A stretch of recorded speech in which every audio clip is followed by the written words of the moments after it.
Jangan memaki gelap bercahaya di malam hari. Pantai membenci gelap. Kilau bintang di malam hari. Gelap. Bismillahirrahmanirrahim. Pemirsa tercinta yang dirahmati Allah Tuhan Yang Maha Esa, bersua kembali di kanal Hikmatologi Monolog. Sederhana mengajak diri kita masing-masing berpikir, kian melembut, cerdas, dewasa, bijaksanakan hati nurani, berdasar kitab suci agama kepercayaan yang kita yakini. Tentu upaya serius terus-menerus tak kenal putus untuk menghayati, mempedomani, mengamalkan Pancasila niscaya dalam kehidupan sehari-hari.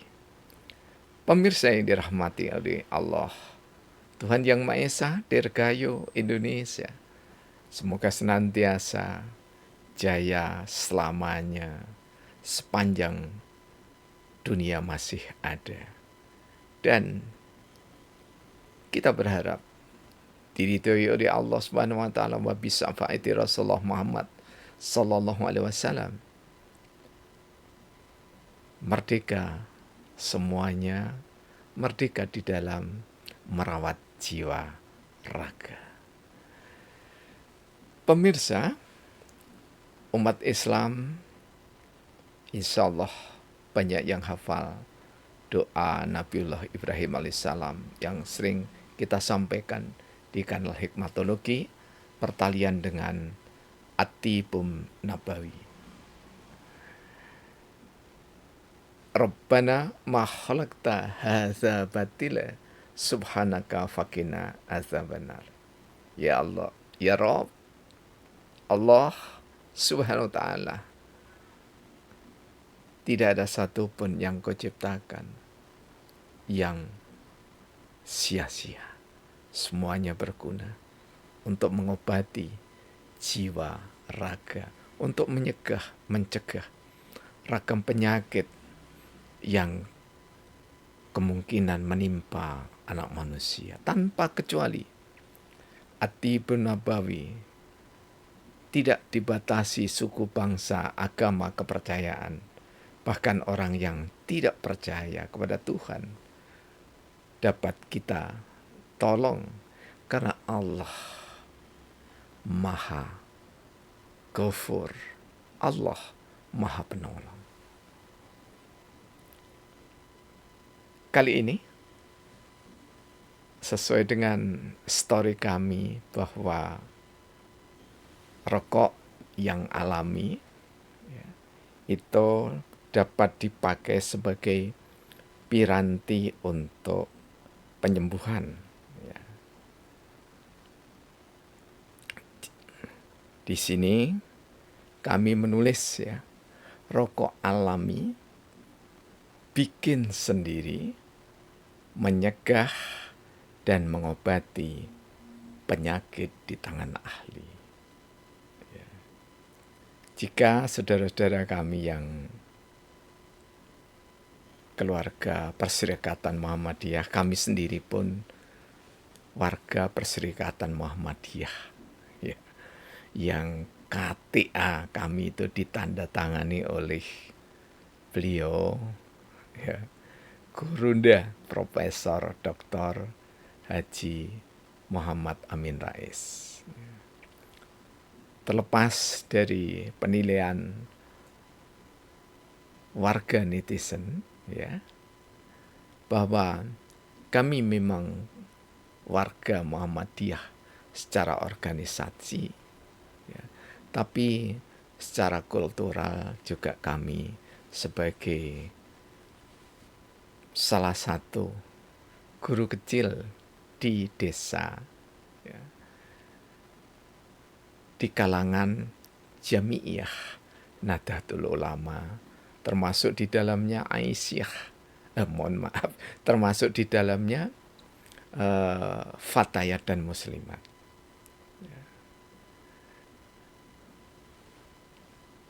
Jika mungkin ada yang bertanya, ini kan story Anda bertentangan dengan keputusan pimpinan pusat Muhammadiyah. Tidak bertentangan, ya. Tetapi saya yakin bahwa keputusan itu, ya, walaupun kami tidak tahu latar belakangnya, ya, tapi kami secara imajiner memahami keputusan itu adalah mengharamkan rokok yang, mohon maaf, ya, tidak alami. Kami tidak menyebut apa-apa, ya, tidak alami. Dan rokok itu sendiri sebenarnya adalah kontroversi. Di daerah terah nenek moyang kami, Madura, ya, penghasil tembakau salah satu yang terbaik. Jika di grup WhatsApp begitu ya, ada dialog rokok, maka satu dengan yang lainnya itu terjadi tidak dialog lagi tapi berdebat, ya.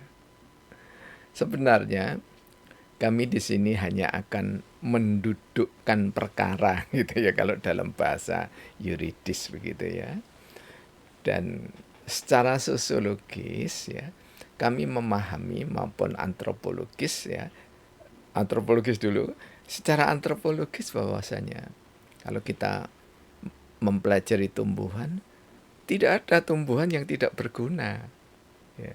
Hanya saja boleh jadi kita belum paham kegunaannya.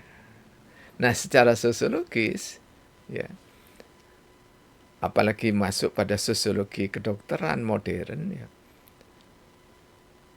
rokok itu yang dikenal hanya yang di wilayah yang tidak natural. Ya mohon maaf, pabrikan begitulah ya, rokok pabrikan. Ya. Memang rokok pabrikan itu ya ada ragam kimiawi buatan manusia, ya. Termasuk juga ada filter yang sangat kimiawi. Tetapi bagi saudara-saudara kita ya, tidak perlu kita itu berdebat saling menjatuhkan, ya. Karena rokok betapapun diberikan tulisan ya, menyebabkan kanker, menyebabkan keguguran, menyebabkan dan menyebabkan banyak sebab buruk, ya. Tetapi toh manusia dengan santainya merokok gitu ya. Bahkan ini nanti kalau kami pakai peragaan rokok, nah, terkena sanksi, ya. Ini peragaannya ini aja ya. Pakai apa? Pakai pipa, dan pipanya ini ya kalau Gus Wibisono, Muhammad Wibisono ya, staf di staf Brawijaya, wah ini mahal ini gitu ya. Ini bukan perkara mahal dan tidak gitu ya. Tapi saya hanya ingin mengatakan bahwasanya rokok yang alami kami simbolkan dengan apa itu pipa gading ini ya, dibuat sendiri, itu tidak akan merusak jiwa raga kita, ya. Mengapa? Karena kami sebagai praktisi kedokteran Nabi, ya, sebagai pengobat, ya, ada orang yang menyebutnya saya sebagai dukun, ya terserah, tidak apa-apa. Ada yang mengatakan tabib, ya, ustadz dan seterusnya, ya, romo, kiai, silahkan ya, apa saja sebutan itu tidak akan mengganggu insya Allah pada sikap perilaku kami, terutama dalam membantu para pasien, ya. Jadi rokok yang alami, yang dibuat sendiri, ya, kemudian tidak menggunakan kertas juga, mohon maaf ya, pabrik kertas, toh leces juga sudah rata dengan tanah kabarnya Mbak Sri Mulyani Ngati, ya, yang tahu pabrik leces kondisi sekarang udah rata dengan tanah gitu ya. Nah, mengapa tidak memakai kertas, ya? Karena di dalam kertas itu juga ada unsur-unsur kimia buatan, ya. Jadi apapun yang dibuat oleh manusia, yang diproduksi di pabrik itu pasti tidak terlepas dari unsur kimiawi buatan. Nah, kalau kita bisa mengurangi, kenapa tidak? Ya. Rokok yang terbaik, ya, ini tentu saja berdasarkan pengalaman praktis kami. Ya, sejak tanggal 7 bulan 7 ya, tahun 1972. Ya, kami ketika SMP kelas 2 itu sudah ditakdirkan oleh Allah untuk mengobati kawan-kawan, mengobati saudara-saudara, mengobati tetangga dan seterusnya hingga kini. Ya. Kalau ditanya profesi kami apa, ya, profesi kami sebagai guru dan juru dakwah. Ya. Pekerjaan kami apa? Pekerjaan kami sebagai petani. Ya. Mulai dari tahun 70-an begitu ya, kami ketika SD ya sudah tanpa diajak udah bawa cangkul, bawa sapit ke kebun. Ya. Kebun itu ada dua, ada kebun kopi dan ada kebun yang untuk menanam tanaman musiman, jagung, kedelai, ketela pohon, ya, kemudian ketela ubi jalar dan seterusnya, ya. Termasuk menanam tembakau. Ya, jadi kalau kami mengatakan tidak berarti kami tidak mengetahui, tapi secara empirik kami bukan sekedar mengetahui, tapi meresepkan juga. Jadi kalau kami meresepkan merokok, pasti kami tahu, ya, insya Allah kami tahu dampak dari yang dihasilkan merokok itu. Karena itulah juga kami peragakan, mohon maaf ya, ini adalah pisau tembakau yang diwariskan dari generasi keempat, ya, ke saya itu generasi keempat. Ya. Jadi dari buyut kami, kemudian mbah kami, bapak kami, dan ke tangan kami. Nah ini, ya, ini adalah pisau tembakau yang kami pakai di tahun-tahun 70-an. Ya. Ini sungguhan. Jadi kami juga pernah bersama mbah, ya, bapak kami itu menjadi petani tembakau dan dirajang sendiri. Ya, kami sampai sekarang masih bisa merajang tembakau dengan insya Allah, walaupun tidak ahli ya cukup piawai ya merajang tembakau itu ya. Jadi ini di sini ada alatnya, kemudian tembakau digulung sedemikian rupa, dirajang begini. Ya. Jadi kami kalau memperagakan itu tidak berarti pamer, tidak, tetapi memang kami ini pelaku. Ya. Jadi kalau kami mengatakan kami praktisi At-Tibbun Nabawi Prophetic Medicine, ya, pengobat ala Nabi, karena kami memang praktek. Ya. Belajarnya di mana? Ya, mohon maaf. Hadza min fadli Rabbi, ini karunia Allah. Jadi ketika kami kelas 2 SMP, kasus pertama adalah kami menolong yang cedera dislokasi di lutut. Ya. Jadi karena sudah pernah kami ceritakan di serial yang lalu, kami tidak memperpanjangnya. Kami hanya ingin mengatakan bahwa rokok terbaik adalah rokok tembakau. Kalau itu tidak menanam sendiri, merajang sendiri, kemudian menjemur sendiri, tidak harus. Tetapi kita bisa beli tembakau di pasar-pasar atau di toko-toko yang menyediakan tembakau. Kemudian ya, carilah klobot atau kobot, yaitu kulit jagung, ya, yang diambil antara yang muda. Jadi tidak terlalu muda, tidak terlalu tua. Jadi anggap saja yang tengah-tengah. Ya. Bukan dianggap, memang yang tengah-tengah. Diambil yang tengah-tengah, ya. Setelah direbus, ya, kemudian dijemur tapi tidak terkena matahari langsung. Orang Jawa bilang diangin-anginkan. Nanti kalau sudah kering, ya, kemudian dipakai untuk melinting rokok. Ya. Ini sayangnya kami tidak memperagakan karena khawatir nanti terkena peringatan gitu ya. Jadi melinting. Ya. Apa fungsinya? Jika tembakau itu asli begitu saja, ya, ditambahi cengkeh, ya berarti ada 3 unsur, ada kobot, ada tembakau, dan ada cengkeh. Insya Allah akan melindungi paru kita, akan menguatkan paru kita. Ya. Tetapi yang jelas tidak berlebihan. Yang merokok cukup antara 3 sampai 5 batang sehari. Jadi saran kami yang minimalis saja 3 kali. Jadi setelah sarapan, setelah makan siang, setelah makan malam. Ya. Mohon maaf ya. Ini pengalaman kami sebagai praktisi. Kemudian bagaimana kalau mengobati bronkitis ya? Atau kalau orang Jawa bilang itu mengguk gitu ya. Jadi sesak napas. Sesak napas ya, insya Allah yang paling mujarab ya, itu adalah merokok bunga kecubung wulung. Jadi ada kecubung itu yang kehitam-hitaman warna tangkainya dan juga warna pangkal dari bunganya. Itu dikeringkan, lagi-lagi jangan dipanaskan di terik matahari langsung, dikeringkan kemudian untuk dirokok. Ya. Dan merokoknya itu menghisapnya agak dalam, semakin dalam, semakin dalam.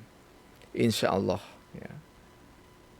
Jika dilakukan, ya, terutama pada saat-saat berdiding seperti ini, ya, pelian ya katanya ya, itu sangat bermanfaat untuk menjaga agar tidak kambuh sesak nafas tersebut. Ya. Sekaligus insya Allah ya, kami pakai juga untuk mengobati kanker yang berkaitan dengan rongga dada atau paru-paru. Dan ini lagi-lagi ya, lambarannya atau dasarnya adalah zikir dan doa. Bagi saudara-saudara kami ada yang memakai rosario, ya, menyebut asmanipun Gusti, silahkan. Tetapi kalau kami mengobati, kami ruqyah hanya begini. Kalau ini kepala begitu, kami hanya begini. Dan boleh jadi itu jarak jauh antar pulau. Tidak saja antar pulau, tapi juga antar negara. Tidak saja antar negara, tapi juga antar benua. Karena kami juga ya terkadang mengobati saudara-saudara kita yang ada di Brunei Darussalam, yang ada di Malaysia, kemudian yang ada di Saudi Arabia, yang ada di Hongaria, ada di Denmark, ada di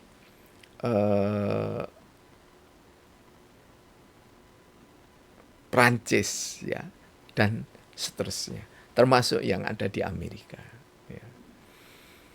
Nah, kalau kami sampaikan ya, supaya kita itu tidak gagap gitu ya. Ada penemuan sesuatu yang baru begitu ya. Seolah-olah kita itu tidak disediakan oleh Allah ya. Padahal Rasulullah itu mendawuhkan kepada kita, Allah tidak akan menurunkan penyakit kecuali sudah disediakan obatnya. Ya. Kalau Al-Qur'annya kan jelas, wa nunazilu minal Qur'an ma huwa shifa wa rahmah lil mu'minin ya. Jadi sudah jelas sekali gitu. Al-Qur'an itu turunkan ayat-ayatnya itu bagi praktisi tipe nabawi bisa dipakai ya untuk prosesi penyembuhan ragam penyakit ya.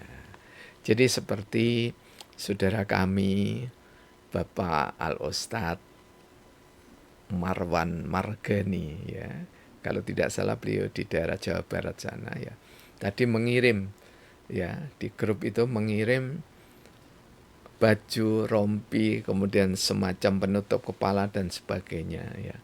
Harganya kisaran 10 juta ya. Nah, untuk saudara-saudara kita yang tidak cukup secara ekonomi kan juga sulit ya. Padahal Rasulullah Muhammad SAW itu ya, Allah melalui Rasulullah menuntun kepada kita pengobatan itu kita yang membutuhkan, tapi Allah tidak butuh.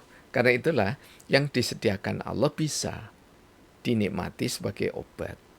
Ya, minuman bisa jadi obat, makanan bisa jadi obat. Di tangan siapa? Di tangan ahlinya.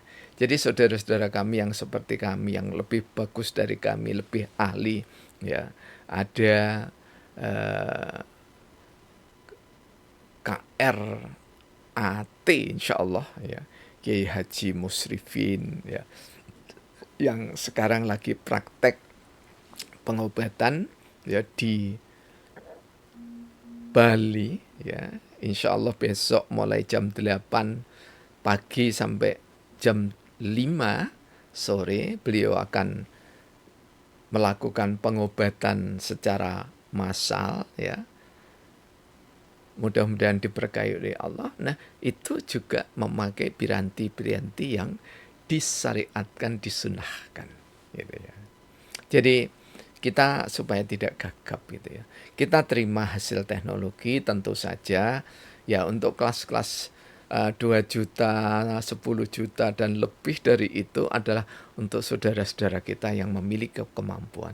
Tapi bagaimana saudara kita ya yang kebanyakan ya ada marbot masjid ke rumah saja, ini di dalam kota harus naik angkot, kemudian jalan kaki dari jalan besar ke gang kami ya tidak terlalu jauh ya, kira-kira sekitar 200 meter begitu ya. Nah,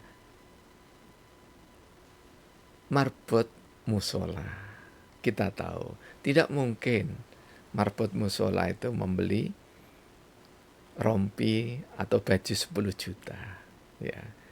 Apa yang paling mendasar direkomendasikan oleh Rasulullah Muhammad SAW dan yang kita praktekkan. Jadi kami praktek itu. 1, yang paling mudah, air putih. Ya. Yang kedua adalah garam. Ini nyaris tidak ada nilai rupiahnya yang berarti itu ya. Jadi garam itu ya insya Allah sekitar berapa ya, 500 rupiah ya, ada itu ya. Dan air putih gitu ya.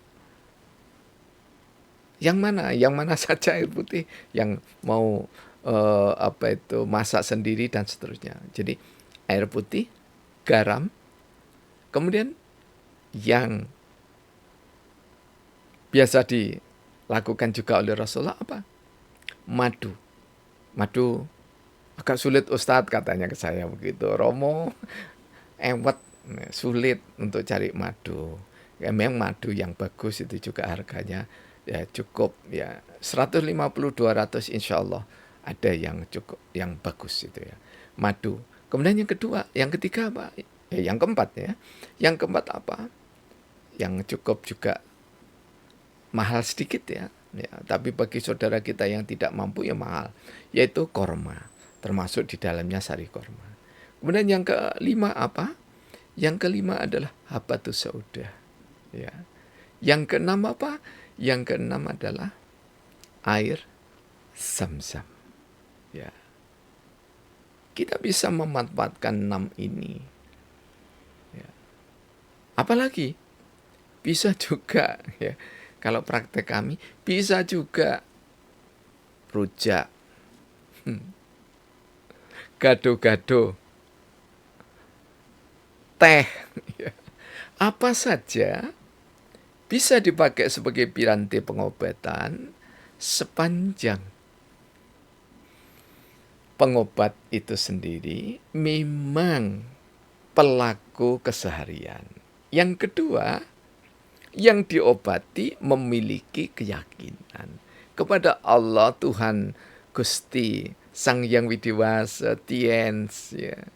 Hare Krishna, silahkan apa saja. Anda menyebut, kami tetap menyebut Allah Subhanahu wa Ta'ala, tidak mengapa. Ya. Kami meruqyah dengan cara Islami, pasien berdoa dengan agama dan kepercayaannya, tidak terjadi masalah, gitu ya. Bahkan ada pasien yang beragama non-Islam itu ya, hanya dalam hitungan detik sakitnya sudah 3 bulan ya, nyaris lunglit jadi balung karo kulit ya, tinggal tulang dan kulit saja karena saking kurusnya. Tapi Allah menyembuhkan dalam hitungan detik saja. Jadi ketika minum, kami sambil meruqyah dengan tangan seperti ini gitu ya.